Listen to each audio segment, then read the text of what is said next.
ಇವ್ರು ಮಾಡೋ ಎಲ್ಲಾ ಸಿನಿಮಾಗಳು ಅದ್ದೂರಿ ಆಗಿರ್ತಾವ್ರಿ. ಬಹುದೂರ್ ಗಂಡ ಅಂತ ಬಾಳ ಫೇಮಸ್ ಆಗ್ಯಾರ. ಈಗ ಕೇಡಿ ಪಾತ್ರದ ಮೂಲಕ ಮೋಡಿ ಮಾಡಕ್ ಹೊರಟಾರ.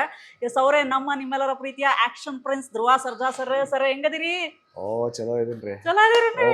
ರೀ. ಹಾ, ಏನ್ರಿ ನಮ್ ಕಡೆಗೆಲ್ಲ ಫುಲ್ ಹವಾ ಅಲ್ರಿ ನಿಮ್ದು? ಹೌದ್ರಿ. ಎಲ್ಲಾ ಕೇಡಿದ ಫುಲ್ ಹವಾ ಆ ಕಡೆಗೆ.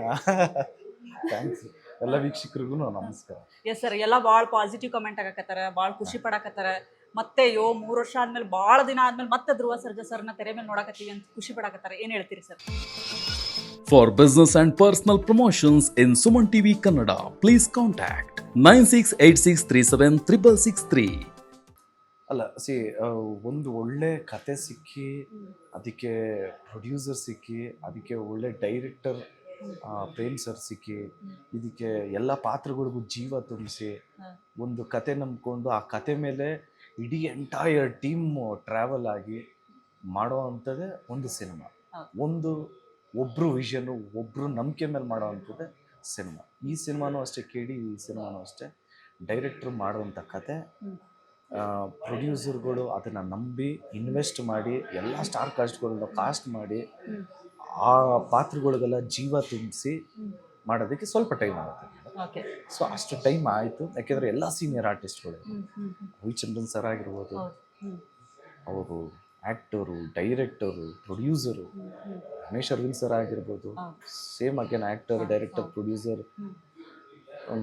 ನೀವು ರವಿಶಂಕರ್ ಸರ್ ಆಗಿರ್ಬೋದು, ಸುಚೇಂದ್ರ ಪ್ರಸಾದ್ ಸರ್ ಆಗಿರ್ಬೋದು, ನಿಮಗೆಲ್ಲ ಸಂಜಯ್ ದತ್ ಸರ್, ಶಿಲ್ಪಶ್, ಎಲ್ಲ ಸೀನಿಯರ್ ಆ್ಯಕ್ಟರ್ಸ್ ಇದ್ದಾಗ ಅವ್ರಿಗೆ ಆದಂಥ ಸ್ಕ್ರೀನ್ ಸ್ಪೇಸು ಕೊಡಬೇಕು. ಈಗ ಗುಡ್ ವಿಲ್ಲಲ್ಲೇ ಓಕೆ ಧ್ರುವನ್ ಸಿನಿಮಾನ, ಓಕೆ ಪ್ರೇಮ್ ಸರ್ ಸಿನಿಮಾನ, ಓಕೆ ವೆಂಕಟ್ ಸರ್ ಸಿನಿಮಾನ ಮಾಡೋಣ ಅಂತ, good will is something different. But ಆ ಗುಡ್ ವಿಲ್ಲಲ್ಲಿ ಓಕೆ ಮಾಡ್ತೀನಿ ಅಂತ ಬಂದು ಒಪ್ಕೊಂಡು ಬಂದಾದ್ಮೇಲೆ ಅವ್ರ ಪಾತ್ರ ಹೇಗಿರುತ್ತೆ, ಅದಕ್ಕೊಂದು ರೌಂಡ್ ಆಫ್ ಇರಬೇಕು, ಮತ್ತು ಕರೆಕ್ಟಾಗಿ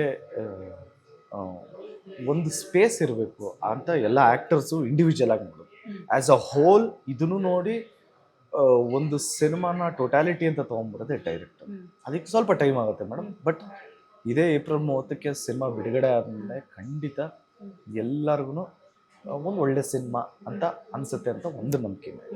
ಸರ್, ಒಂದು ದೊಡ್ಡ ತಾರಾ ಬಳಗ ಇದೆ ಇದರಲ್ಲಿ, ಈ ಸಿನಿಮಾದಲ್ಲಿ. ಎಲ್ಲರಿಂದ ಹೆಂಗಿತ್ತು ಸರ್ ಅವ್ರ ಜೊತೆ ವರ್ಕ್ ಮಾಡಿದಂಥ ಎಕ್ಸ್ಪೀರಿಯನ್ಸ್? ಹೆಂಗಿತ್ತು ನೀವು ಅವ್ರ ಜೊತೆ ವರ್ಕ್ ಮಾಡಿದ experience? I mean Shilpa Shetty madam, Sanjay Dutt sir ಅವ್ರ ಜೊತೆಗೆಲ್ಲ ಇಲ್ಲ ಮೇಡಮ್, ಸುಮ್ಮನೆ ಸುಳ್ಳೆಲ್ಲ ಎಕ್ಸಾಜುರೇಟ್ ಎಲ್ಲ ಮಾಡಲ್ಲ. ವರ್ಕಿಂಗ್ ಎಕ್ಸ್ಪೀರಿಯನ್ಸಲ್ಲಿ ಸ್ವಲ್ಪ ಕಲಿಯೋದು ಇರುತ್ತೆ. ಅವ್ರದ್ದು ಡೆಲಿವರಿ ಟೈಮಿಂಗ್ ಆಗ್ಬೋದು, ಅಥವಾ ಡೈಲಾಗ್ ಕೊಟ್ಟಾಗ ಅವ್ರು ತಗೊಳ್ಳೋವಂಥ ಪಾಸಸ್ ಆಗ್ಬೋದು, ಅಥವಾ ಅವ್ರ ಶೈಲಿಯಲ್ಲೇ ಹೇಳೋದಕ್ಕೆ ಪ್ರಾಕ್ಟೀಸ್ ಮಾಡೋವಂಥ ಟೈಮ್ಗಳಾಗ್ಬೋದು. ಸೊ ಎಲ್ಲದರಲ್ಲೂ ಸ್ಟ್ರಗಲ್ ಅನ್ನೋದು ನಾನು ನೋಡಿದೆ. ಸೊ ಯಾವುದು ಈಸಿ ಅಲ್ಲ ಪ್ರಪಂಚದಲ್ಲಿ, ಏನೂ ಈಸಿ ಅಲ್ಲ. ಸಂಜಯ್ ದತ್ ಸರ್ ಅಂತ ಒಳ್ಳೆ ಆ್ಯಕ್ಟರ್, ಅವ್ರ ಸ್ಟ್ರಗಲ್ಲು ನೋಡಿದೆ. ಅಂದರೆ there is no shortcut for success. You have to work hard. ಅದನ್ನು ನಾನು ಎಲ್ಲ ಸೀನಿಯರ್ ಆ್ಯಕ್ಟರ್ಸಲ್ಲಿ ನೋಡಿದೆ. ಇಲ್ಲ ಅಂದಿದ್ರೆ ಇಷ್ಟು ವರ್ಷ ಸಸ್ಟೈನೇ ಆಗಲ್ಲ. ಇಷ್ಟು ವರ್ಷ ಅಂದರೆ 2 ಡೆಕೇಡು, 3 ಡೆಕೇಡು.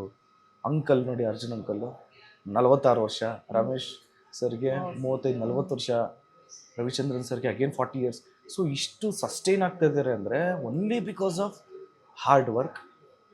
ಅದಕ್ಕಿಂತ hard work and talent. So ಇವ್ರುಗಳನ್ನ ನೋಡಿ ಕಲಿಯೋದು ತುಂಬ ಇದೆ. ನಾವು ಏನು ಕಲ್ತೀವಿ ಅನ್ನೋದು ಕಷ್ಟ ಆಗೋಗುತ್ತೆ. ಇಷ್ಟೇ ಕಲ್ತೀವಿ ಅಂತ ಸಾಕಷ್ಟು ಕಲ್ತಿದ್ದೀವಿ. ಅದು ನಮಗೆ ಸಬ್ಕಾನ್ಷಿಯಸ್ ಮೈಂಡಲ್ಲಿ. ನಾವು ನೆಕ್ಸ್ಟ್ ಮೂವಿ ಮಾಡಬೇಕಾದ್ರೆ ನಾವು ಅದನ್ನು ಇಂಪ್ಲಿಮೆಂಟ್ ಮಾಡ್ತೀವಿ. ನಮ್ಗೆ ಹೆಂಗೆ ಗೊತ್ತಾಯಿತು ಅಂದರೆ ಅವಾಗ ನೆನಪಾಗುತ್ತೆ. ಸೊ ಇವಾಗ ರಿಫ್ಲೆಕ್ಟ್ ಆಗದೆ ಇರ್ಬೋದು, ಮುಂದಕ್ಕೆ 100%. ಸರ್, ಮಚ್ಚಿಡ್ದಿದ್ದ ಎಕ್ಸ್ಪೀರಿಯನ್ಸ್ ಹೆಂಗಿತ್ರಿ ಸರ್? ಮಚ್ಚಿ ಹಿಡ್ದಿದ್ದು ಎಕ್ಸ್ಪೀರಿಯನ್ಸು ಹಂಗಲ್ಲ ಬರಲ್ಲ, ಸಿಚುಯೇಷನಲ್ ಇತ್ತು. ಬಟ್ ಮಚ್ಚಿ ಹಿಡಿಯೋದು ರೆಸ್ಪಾನ್ಸಿಬಿಲಿಟಿ ಅಲ್ವಾ ಎಲ್ಲರಿಗೂ. ಅದಕ್ಕೆ ಅಂತಲೇ ಒಂದು ಫ್ಯಾನ್ ಬೇಸ್ ಇದೆ, ಅದಕ್ಕೆ ಅಂತಲೇ ಒಂದು ಹಿಸ್ಟ್ರಿ ಇದೆ. ಸೊ ನಾನು ತುಂಬ ಪ್ರಾಕ್ಟೀಸ್ ಅಂತೂ ಮಾಡಿದ್ದು ನಿಜ. ಬಟ್ ಏನಾದ್ರೂ ಲೈನ್ ಮೇಲೆ ಹೋಗೋ ಅಂಥ ಮೂಡೇ ಆಗಲಿ, ಸುಮ್ಮನೆ ಮಚ್ಚಿಟ್ಕೊಂಡ್ರೂ ಆಗಲ್ಲ. ಅದಕ್ಕೆ ಒಂದು ಟೆಂಪೋ ಬಿಲ್ಡ್ ಮಾಡಿ ಕತೆ ಮೇಲೆ ಅದನ್ನೆಲ್ಲ ಮಾಡಿದ್ದಿದ್ದು ಡೈರೆಕ್ಟರ್. ಸೊ ಆ ಸಿಚುಯೇಷನಲ್ ಇದ್ದಾಗ ಸಿಚುಯೇಷನ್ ಮಚ್ಚಿ ಹಿಡಿಯೋ ಥರ ಇದ್ದಾಗ ಅದು ಕರೆಕ್ಟ್ ಆಗಿರುತ್ತೆ. ಸುಮ್ಮನೆ ಮಚ್ಚಿ ಹಿಡಿದ್ರು ಚೆನ್ನಾಗಿರಲ್ಲ, ಎಷ್ಟೇ ಚೆನ್ನಾಗಿ ಇಟ್ಕೊಂಡ್ರು ಇಂಪ್ಯಾಕ್ಟ್ ಇರಲ್ಲ. ಸೊ ಇದನ್ನೆಲ್ಲ ಯಾವ ಸಿಚುಯೇಷನ್ಗೆ ಅನ್ನೋದೆಲ್ಲ ಡೈರೆಕ್ಟ್ ಇಲ್ಲಿ ಯಾವ ಟೈಮಾಗ ಮಚ್ಚಿಡ್ದಿರಿ ಸರ್? ಏನಾರು ಹೀರೋಯಿನ್ ವಿಚಾರಕ್ಕೆ ಏನಾರು ಮಚ್ಚಿಡ್ದಿರಾ ಅಥವಾ ತಾಯಿ ವಿಚಾರಕ್ಕೆ ಹಿಡಿದಿರಾ? ಇಲ್ಲ ನೋಡಿ ಸಿನಿಮಾ ನೋಡಿ, ಯಾಕೆಂದ್ರೆ ಇನ್ನೊಂದು 3-4 ದಿವಸ ಅಷ್ಟೇ. ನೀವು ಅನ್ಕೊಂಡಿರೋದು ಎರಡು ಅದ್ರಲ್ಲಿಲ್ಲ, ಹೀರೋಯಿನ್ಗೋಸ್ಕರ ತಾಯಿಗೋಸ್ಕರ ಅವೆಲ್ಲ ನೀವು ಅನ್ಕೊಂಡಿರೋದು ಬೇರೆ ತರ ಇರುತ್ತೆ ಸಿನಿಮಾ. ಈ ಸಿನಿಮಾದಲ್ಲಿ ಫ್ಯಾಮಿಲಿ ವ್ಯಾಲ್ಯೂಸ್ ಬಗ್ಗೆ ಹೇಳಿದ್ದೀವಿ, ಅಣ್ಣ ತಮ್ಮದಿರ ಬಗ್ಗೆ ಹೇಳಿದ್ದೀವಿ, ಅಕ್ಕ ತಂಗಿಯರ ಬಗ್ಗೆ ಹೇಳಿದ್ದೀವಿ, ತಂದೆ ತಾಯಿಯಂದ್ರ ಬಗ್ಗೆ ಹೇಳಿದ್ದೀವಿ, ತುಂಬ ಫ್ಯಾಮಿಲಿ ವ್ಯಾಲ್ಯೂಸ್ ಬಗ್ಗೆ ತುಂಬ ಮಾತಾಡಿದ್ದೀವಿ. ಸೊ ದಟ್ ಈಸ್ ಕೇಳಿ. ಓಕೆ, ನಿಮ್ಮ ಲುಕ್ ಬಗ್ಗೆ ಭಾಳ ಚರ್ಚೆ ನಡೆಯಕತ್ತೈತಿ ಸೋಷಿಯಲ್ ಮೀಡಿಯಾದಲ್ಲೆಲ್ಲ. ಫುಲ್ ಲಾಂಗ್ ಹೇರ್ಸ್, ಚಪ್ಪಲಿ, ವಾಯ್ ಚಪ್ಪಲಿ ಹಾಕೊಂಡು ಹಿಂಗೆಲ್ಲ ಹಿಡ್ದು ಹರಿದಿರೋ ಚಪ್ಪಲಿ ಎಲ್ಲ ಹಾಕೊಂಡು ಇದು ಮಾಡಿರಲ್ಲ ಸರ್. ಹೆಂಗೆ ಆ ಲುಕ್ ಬಗ್ಗೆ ನಿಮ್ದೇನು ಒಪಿನಿಯನ್ ಹೇಳ್ತೀರಿ ಸರ್? ನೀವೇನು ಹೇಳ್ತೀರಿ? ಅಲ್ಲ, 1970s ರೆಟ್ರೋ ಸ್ಟೈಲ್ ಟ್ರೈ ಮಾಡಿದ್ದು. ಮ್ಯಾಕ್ಸಿಮಮ್ ಡೈರೆಕ್ಟರ್ ತುಂಬ ವಾಚ್ ಆಗ್ಬೋದು, ಮತ್ತು ಎಲ್ಲನೂ ಡೀಟೇಲ್ಡ್ ಮಾಡಿರೋವಂಥದ್ದು, ಮತ್ತು ಸಿನಿಮಾದಲ್ಲಿ ಬರುವಂಥ ನೋಟ್ಗಳಾಗ್ಬೋದು ಎಲ್ಲ, ಮತ್ತು ಹಳೆ ಇದರಲ್ಲಿ ಡಬಲ್ ಡೆಕ್ಕರ್ ಬಸ್ ಇತ್ತು, ಸೊ ಅದನ್ನೆಲ್ಲ ರೀಕ್ರಿಯೇಟ್ ಮಾಡಿ, ಮುಂಚೆ ಯಾವ ಥರ ಇತ್ತು ಆಟೋ ಕಲರು, ಅದು ಆ ಥರ ಒಂದು 100-150 ಆಟೋ ಆ ಕಲರ್ ಮಾಡಿಸಿ ನಂಬರ್ ಪ್ಲೇಟಲ್ಲಿ. ಮತ್ತು ಈ 1300 ಜನ ಇಟ್ಸ್ ಮಿನಿಮಮ್ ಜೂನಿಯರ್ಸ್. ಟಾಕಿ ಆಗಲಿ, ಫೈಟ್ ಆಗಲಿ, ಸಾಂಗ್ಸ್ ಆಗಲಿ 1300 ಜನ ಜೂನಿಯರ್ಸ್ ಇರ್ತಾಯಿದ್ರು. ಆ 1300 ಜನಕ್ಕೂ ಗೆಟಪ್ಪು, 1300 ಜನಕ್ಕೆ ಅದೇ ಹೇಳ್ರಿ ಸರ್. ಅವ್ರಿಗೂ ಅಟೈರು, ಅವ್ರಿಗೂ ಗೆಟಪ್ಪು, ಅವ್ರಗಳಿಗೂ ವಿಗ್ಗು, ಅವ್ರಿಗೆಲ್ಲ ಸೈಡ್ ಲಾಕ್. ಅಷ್ಟು ಮಂದಿನ ಮತ್ತೆ ರೆಡಿ ಮಾಡ್ಬೇಕಲ್ಲ. 1300 ಜನ. ಅದಾ ಮತ್ತೆ 1300 ಅಂದ್ರೆ ಏನು ಕಮ್ಮಿನೇ ಸರ್? ಇದಾ ಮೊದಲನೇ ಬಾರಿ ಅನ್ಕೋತೀನ. ಇಲ್ಲ ಕಷ್ಟ ಆಯ್ತು ಅಂತಾನೆ ಹೇಳ್ತಾ ಇರೋದು. ಅಂದ್ರೆ ಅಷ್ಟೊಂದು ಮಂದಿ ಮೇಕಪ್ ಹಾಕೋದಕ್ಕೂ ಸರಿ ಸುಮಾರು ಒಂದು 4-5 ತಾಸು ಆಗದ್ರಿ. 4-5 ತಾಸು ಆಗೈತೆ ಎಲ್ಲಾನು ರೆಡಿ ಮಾಡ್ಬೇಕಲ್ಲ. ಹೌದು. ಅವರು 5 ಗಂಟೆಗೆ ನಾವು ಶುರು ಮಾಡಿದ್ರೆ ನಮಗೆ ಶಾರ್ಟ್ ಸಿಗ್ತಾ ಇದ್ದಿದ್ದು 8:30-9 o'clock. ಓಕೆ, ಇದು ಕೇಡಿ ಜರ್ನಿ ನಿಮಗೆ ಎಷ್ಟು ಸ್ಪೆಷಲ್ ರೀ ಸರ್? ಭಾಳ ಸಿನಿಮಾ ಮಾಡಿರಿ, ಒಳ್ಳೊಳ್ಳೆ ಸಿನಿಮಾಗಳು ಕೊಟ್ಟಿರಿ, ಅದ್ದೂರಿ ಕೊಟ್ಟಿರಿ, ಪೊಗರು ಕೊಟ್ಟಿರಿ, ಇವು ಭಾಳ ಸಿನಿಮಾ ಕೊಟ್ಟಿರಿ ಬಿಡ್ರಿ. ಇದು ಎಷ್ಟು ಸ್ಪೆಷಲ್ ನಿಮಗೆ? ಸ್ಪೆಷಲ್ ಅಂದರೆ ತುಂಬಾ ಸ್ಪೆಷಲ್. ಯಾಕೆಂದರೆ ಈ ಡೈರೆಕ್ಟರು ನಮ್ಮ ಪ್ರೇಮ್ ಸರು, ಅವರು ಎಲ್ಲ ಸೀನಿಯರ್ ಆ್ಯಕ್ಟರ್ಸ್ ಜೊತೆನೇ ವರ್ಕ್ ಮಾಡಿದ್ರು. ದರ್ಶನ್ ಸರ್ ಜೊತೆ ಆಗಿರ್ಬೋದು, ರಮ್ಯಾ ಮೇಡಮ್, ರಕ್ಷಿತಾ, ಸುದೀಪ್ ಸರ್, ಶಿವಣ್ಣ ಅವರು, ಪುನೀತ್ ಸರ್, ಈ ಥರ ಎಲ್ಲ ಮಾಡಿದಾರಲ್ಲ, ನಮಗೂ ಒಂಥರ ಕಾನ್ಷಿಯಸ್ನೆಸ್. ಈ ಥರ ಎಲ್ಲ ಮಾಡಿ ಪ್ರೂವ್ ಮಾಡಿದ್ದಾಗ ನಮ್ಮನ್ನ ಹಾಕೊಂಡು ಎಲ್ಲೂ ಎಡವಬಾರ್ದಪ್ಪ. ಅದು ನಮ್ಗೆ ಗೊತ್ತಿದ್ದಾರ ಅದೊಂದು baggage. Will be carrying that baggage. ಅಯ್ಯೋ ಒಳ್ಳೆ director, you have to prove our self ಅನ್ನೋದು. ಸೊ ಅದೇ ಒಂದು ಸ್ವಲ್ಪ ಡ್ರೈವ್ ಮಾಡ್ತದೆ ಸರ್. ಇನ್ನೊಂದು ಏನನ್ಸ್ತು ಗೊತ್ತಾ, ನಾ ಟ್ರೇಲರ್ ನೋಡಿದಾಗ ಈ ಕಡೆ ವಿಭೂತಿ ಹಚ್ಕೊಂಡು ಇನ್ನೋಸೆಂಟ್ ಹುಡುಗನ್ ಥರ ಕಾಣ್ತೀರಿ, ಆ ಕಡೆ ಕೊಲಿ ಎಲ್ಲ ಮಾಡ್ತಿರ್ತೀರಿ, ಅವು ಏನೇನು ಮಾಡ್ತೀರಿ. ಯಾಕ್ರಿ ಸರ್ ಇದ್ರಾಗ ಹೆಂಗೆ ಯಾಕದ ಅಂತಂದು ಹೇಳಿ? 30ನೇ ತಾರೀಕು ನೀವು ಸಿನಿಮಾ ನೋಡ್ರಿ. 30ನೇ ತಾರೀಕು ಈಗ ಒಂದೀಟಾರ ಹೇಳ್ರಿ. ಯಾವಾಗ ರೀ ಟೆಲಿಕಾಸ್ಟ್?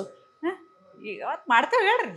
30ನೇ ತಾರೀಕು ನೋಡ್ಬಿಡ್ರಿ. 30ನೇ ತಾರೀಕು ನೋಡ್ರಿ ಅಂತಂದೆ ಸರ್. ಏನು ದೊಡ್ಡ ಬಡ್ಜೆಟ್ ಸಿನಿಮಾ ಅಂತಂದು ಹೇಳಕತ್ತಿದ್ರಿ, ಎಲ್ಲ ಭಾಳ ಮಂದಿ ಹೇಳಕತ್ತಿದ್ರು. ಹೆಂಗೆ ಇದು ಬಾಕ್ಸ್ ಆಫೀಸ್ನ ಬ್ರೇಕ್ ಮಾಡ್ದತ್ತಾ ಏನ್ರಿ ಸರ್?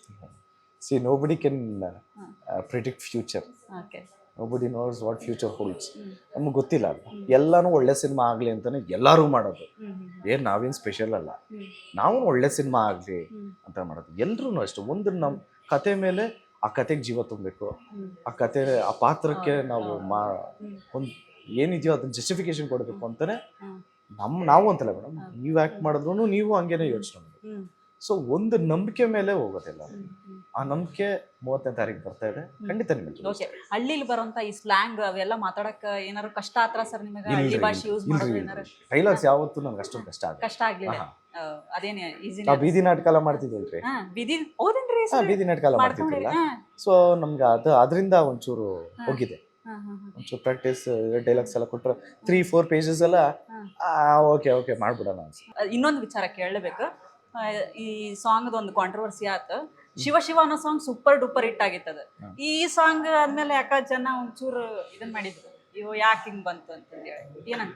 ಇಲ್ಲ, ನನ್ಗೇನು ಅನ್ಸ್ಲಿಲ್ಲ ಅದು. ಯಾಕೆಂದ್ರೆ ನಾನ್ ಬರೀ ಸಾಂಗ್ ಕೇಳಲಿಲ್ಲ, ನಾನು ವಿಡಿಯೋ ಜೊತೆ ನೋಡ್ಬಿಟ್ಟೆ. ಬರೀ ಸಾಂಗ್ ಕೇಳಿದ್ರೆ ಬಹುಶಃ ನಮ್ಗೆ ಗೊತ್ತಾಗ್ತಿತ್ತು. ನಾನು ವಿಡಿಯೋ ಜೊತೆ ನೋಡ್ಬಿಟ್ಟೆ ಫಸ್ಟ್ ಟೈಮು. ನನಗೆ ಚೆನ್ನಾಗಿದೆ ಅಂತ ಅನ್ನಿಸ್ತು. ಯಾಕೆಂದ್ರೆ ವಿಡಿಯೋ ಅಲ್ಲಿ ಎಲ್ಲೂ ವಲ್ಗರಿಟಿ ಇಲ್ಲ, ಯಾರನ್ನೂ ಟಚ್ಚು ಮಾಡಲ್ಲ. It is only purely dance. ಹಂಗ್ ಮಾಡಿರೋದು. ಲಿರಿಕ್ಸ್ ನಾವು ಗಮನಿಸ್ಲಿಲ್ಲ ವಿಡಿಯೋ ನೋಡಿದಾಗ.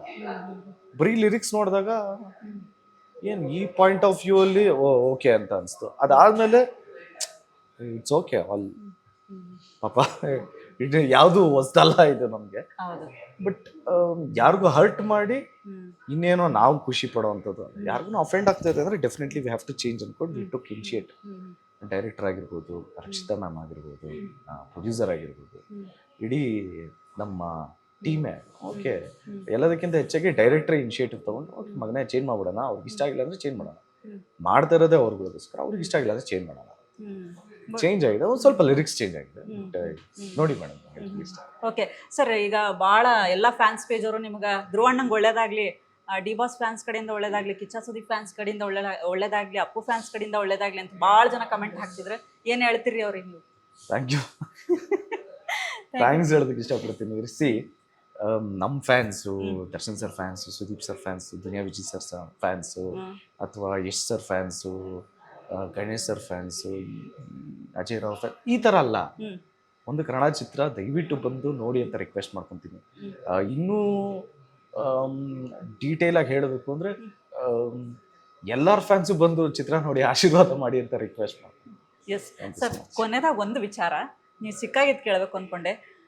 ನನಗೆ ಗೊತ್ತಿಲ್ಲ, ಒಂದು ಸೆಲೆಬ್ರಿಟಿಯಾಗಿ ಎಷ್ಟು ಒಂದು ಒಳ್ಳೆ ಸಿನಿಮಾಗಳು ಕೊಟ್ಟು ಒಂದೊಳ್ಳೆ ನೇಮ್ ಫೇಮ್ ಗಳಿಸ್ಕೊಂಡ್ರು ಕೂಡ ಎಷ್ಟೊಂದು ಜನ ಅಭಿಮಾನಿಗಳು ಬಂದು ಒಬ್ರು ಸಾಂಗ್ ಹೇಳ್ತಾರೆ, ಇನ್ನೊಬ್ರು ಅಂಕು ಡುಂಕು ಹಂಗೆ ಹಿಂಗೆ ಅಂತ ಹೇಳ್ತಾರೆ. ಬಟ್ ಒಂಚೂರು ನೀವು ಇರಿಟೇಷನ್ ಮಾಡ್ಕೊಳ್ಳದೆ ಪೇಷನ್ಸಿಂದ ಅವ್ರು ಹೇಳೋದೆಲ್ಲ ಕಾಯ್ದುಕೊಂಡು ಅದನ್ನ ಕೇಳಿಸ್ಕೊತೀರಿ, ಅದನ್ನ ಎಂಜಾಯ್ ಮಾಡ್ತೀರಿ, ಸುಮ್ಮನೆ ನಿಂತಿರ್ತೀರಿ ಆ ಪೇಷನ್ಸಿಂದ.